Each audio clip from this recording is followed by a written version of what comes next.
Eu sou Adélcio Machado e eu estou agora implementando um novo projeto. Esse projeto vem com a denominação Canal Interdisciplinar, que não é aleatória. A denominação ela já diz muito do que nós planejamos.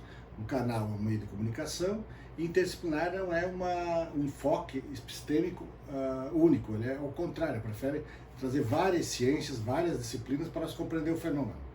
Contudo, inicialmente eu quero deixar claro alguns pressupostos, que não são errados nem certos, são as regras que vai seguir nesse canal.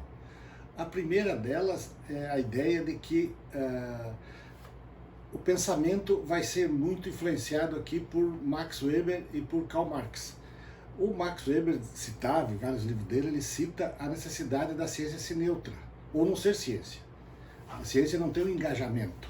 O Max Weber colocava isso, ela tem um papel compreensivo, ela tenta compreender os fatos. Então, por isso que se diz que o Max Weber é um grande defensor do paradigma compreensivo. No entanto, um quase contemporâneo seu, bem próximo, mas embora não tivessem vinculações, e hoje se estuda muito essa questão do Max Weber e do Marx, Marx dizia o seguinte, a tese 11, nós não precisamos compreender o mundo, nós precisamos modificar o mundo. Há um contraste, há um conflito entre esses dois pontos de vista? Não. A partir da interpretação que vai reger o nosso programa, o nosso canal. Max Weber falava do cientista. O cientista é neutro, ele vê fatos. Já Marx falava o filósofo. Ou seja, a filosofia ela não tem os compromissos empíricos, os compromissos da ciência. Ela analisa fatos que não são passíveis de exames laboratoriais. A filosofia vai definir a questão da estética, o que é belo, o que não é belo, a questão da ética, o que é ética, o que não é. Há vários termos, a mente, não o cérebro, a mente. Portanto, essa característica da filosofia permite fazer análise de mérito. Então a ideia inicial é fazermos várias informações sobre um tema que possa a pessoa configurar o conhecimento. Depois de configurar o conhecimento, é que a pessoa vai ter um ponto de vista a respeito daquilo. Um dos problemas que nós enfrentamos hoje é o excesso de opinião que precede a análise científica. Vamos tentar uma metáfora, uma parábola mais simples.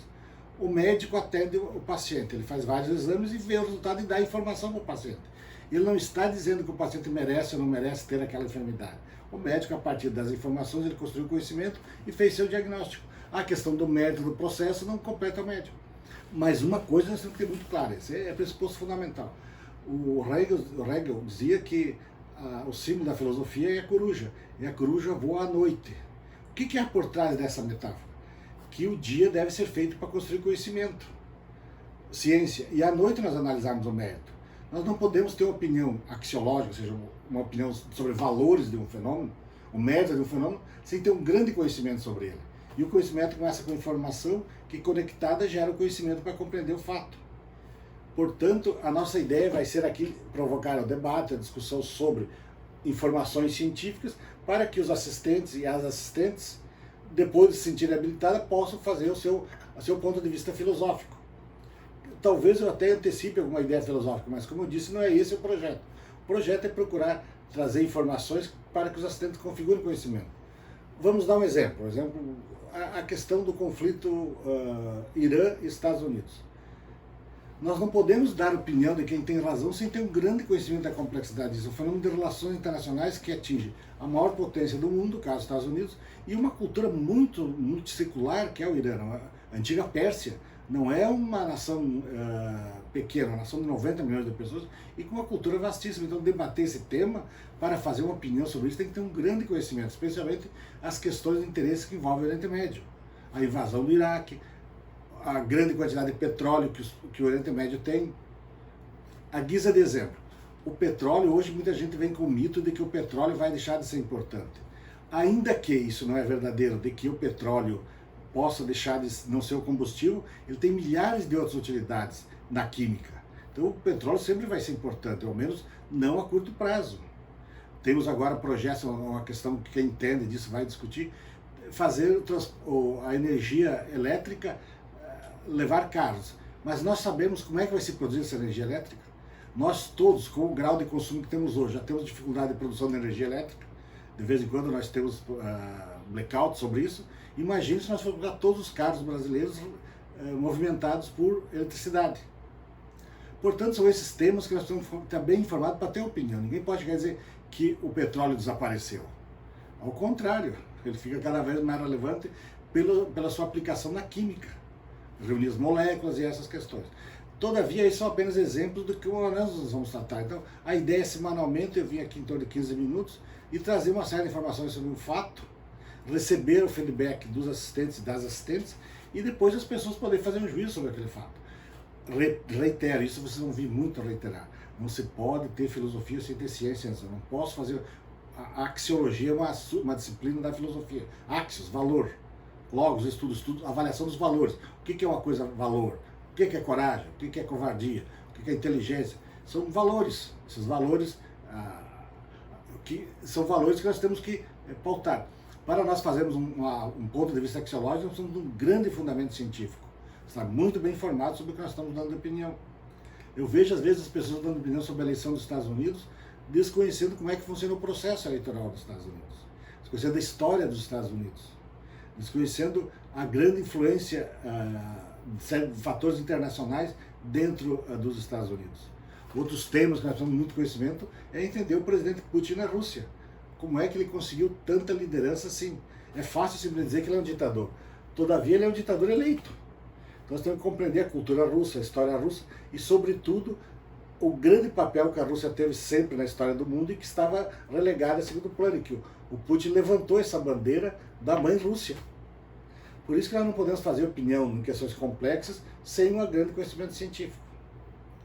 Então a ideia, semanalmente nós vamos nos encontrar, eu vou trazendo um tema que também os assistentes podem fornecer sugestão do tema e nós simplesmente vamos discutir aquele tema.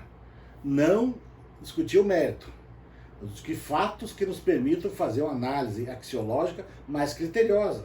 Não apenas palpite do gosto ou não gosto, ou apenas ojeriza, ou fanatismos ideológicos, ou mesmo religiosos. Nós precisamos ter um grande conhecimento. O caso, por exemplo, mais claro das confusões é o caso do Oriente Médio. As pessoas dizem que não se compreende o Oriente Médio. A pessoa compreende no momento que tiver cultura. Ela não pode imaginar que ela vai conhecer um continente que já tem 10 mil anos de história, simplesmente lendo alguma notícia ou da sua própria cabeça de algum filme que assistiu. O problema da opinião, do alvitre, do ponto de vista sem ciência, é que acaba se fundamentando no preconceito, na ideia pré-concebida, e coisas que não melhoram o diálogo, ao contrário, criam mais tumulto. Talvez um dos grandes problemas que nós tenhamos hoje no Brasil é que as soluções são dadas sem haver um diagnóstico. Seria como o médico que vai dar o remédio sem conhecer bem o paciente, sem vários exames, sem conhecer a vida do paciente. Ele não pode usar um paciente para analisar o outro. São situações diferentes. Eu gosto muito dessa metáfora, que o processo médico ele é muito claro. Nenhum médico trata o mesmo paciente da mesma maneira. Ele faz exames, ainda que o mesmo exame, mas todas as vezes que for necessário.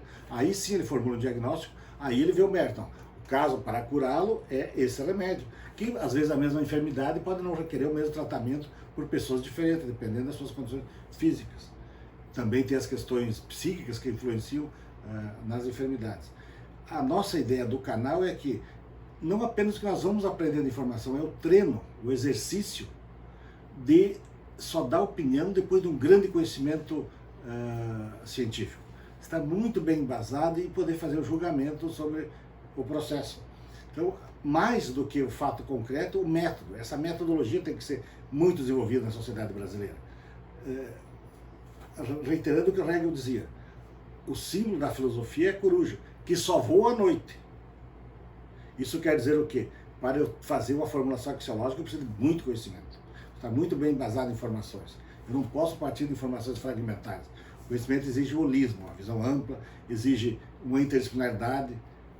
O exemplo que eu dei do conflito dos Estados Unidos e Irã precisa conhecer história, geografia, economia, sociologia, a sociabilidade iraniana. Como uma vez eu fico meio comiserado de ver pessoas confundindo árabes com os iranianos. Os iranianos são persas, nada a ver com a cultura árabe, ao contrário, uma rivalidade histórica. Às vezes eu tenho até aquela ideia de algumas pessoas têm que passou da Europa é árabe. Como paquistaneses não são árabes, ao contrário, tem várias etnias próprias, todas etnias muito antigas.